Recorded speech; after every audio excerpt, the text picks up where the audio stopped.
Mark Johnson. We're at Westside Jiu-Jitsu, and at Westside we teach Brazilian Jiu-Jitsu, mixed martial arts, wrestling, boxing, and Muay Thai.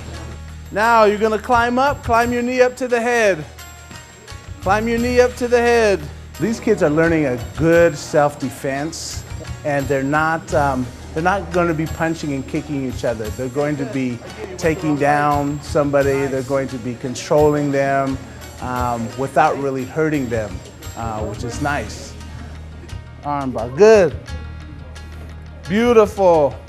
And Jiu-Jitsu is really made for, it was developed for a smaller person to take on a larger person. So any age is good to practice Brazilian Jiu-Jitsu. I've been in martial arts since I was 12, like most people. Started with, Kung Fu, Taekwondo, all that stuff, boxing, kickboxing. And I walked into a Jiu-Jitsu place to pick a fight because I thought I was a tough guy, and I got choked so hard my eye exploded, and I've been doing it for the last 7 years. It proved all points to me of what was what and who was who. We usually start at 6. I have kids, we have kids here that take it that are 5. It's usually if they can, pay attention. Jiu-Jitsu is really fast to learn. It's a quick process. It doesn't take a long time for them to get the techniques, but they must be committed to the program in order to advance. And so they really get good the more they're on the mat. The more they practice, the better they are. So the techniques come fast, but we encourage them to control and learn how to use the techniques. Then when you're here, you step across, then slide your butt. Okay? Okay, one more time. I've been training Jiu-Jitsu since 1998. I've learned from Pedro Sauer and Rich Layton. Love the sport of Brazilian Jiu-Jitsu, and I've basically dedicated the last few years to teaching other people about it, spreading the word about the art of Jiu-Jitsu. I've been here with Mark for about 2 years now, a year and a half, helping him out with the Muay Thai class. Got a lot of different guys from a lot of disciplines that train here and teach here. Real great atmosphere, as it should be. A lot of times you like places where you can go and you feel like part of a family.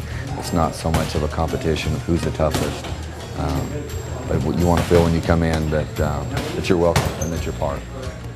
Got to practice every other day, about 3 times a week. And even myself, I may have the knowledge, but if I don't practice, then the knowledge doesn't do anything in any kind of sport. Right now, we're just having a sparring section, pad workout. At Westside Jiu-Jitsu, we offer Muay Thai, which is from Thailand. It's also called the art of 8 limbs because the practitioners use their hands, elbows, knees, and feet. And 2 of the instructors we have here, Jarrett Kelton and Padet Ninsiri. Padet Ninsiri is from Thailand. He's been training in Muay Thai for 40 years. He's 45, so he started when he was 5. Right now we have Corey Turkelson is teaching an MMA class, which uses a lot of Jiu-Jitsu, and it's no-gi Jiu-Jitsu. So the techniques are very similar to Brazilian Jiu-Jitsu, but they're for basically people who want to learn how to defend themselves and fight without a uniform on. A gi is just the uniform that people wear. And with tournaments and stuff, when they offer the gi, I mean, you can do a whole ton of chokes and a whole bunch of arm locks with the gi. So when you get in a fight and you can't wear it, you're used to doing a bunch of stuff that you can no longer do. So it's good to train without it. Some of these guys that are practicing with Corey are cage fighters. Some of them just like to train and learn the techniques. Good to me. Right now, working with me is one of my students and going soon to be purple belt, Chris Anderson, and we're going to be going over an arm lock. A lot of times, when you get a guy down and his legs are wrapped around you like this, he's in what we call the guard. And since Jiu-Jitsu was developed for a smaller guy to be a bigger guy, Chris basically is going to apply enough pressure on my elbow to make me tap, which is a sign of quitting in jiu-jitsu, giving up because you're in a predicament that you can't get out of. Okay? So the first thing he's going to do, he's grabbing my gi here like this, my sleeve and my collar. Then he's going to put a foot in my hip to turn. He's raising his hips off the floor and he's controlling my body with this leg. Now this leg is going to swing around my head. He's going to squeeze his knees together. He's going to apply pressure by straightening his body and extending his hips. Go. That's an arm lock.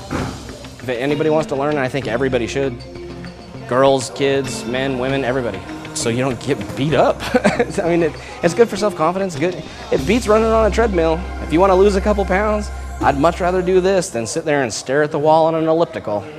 Thanks for coming down and taking a look at what we have to offer at Westside Jiu-Jitsu. Currently we have openings. If you want more information, please go to our website, westsidejujitsu.com.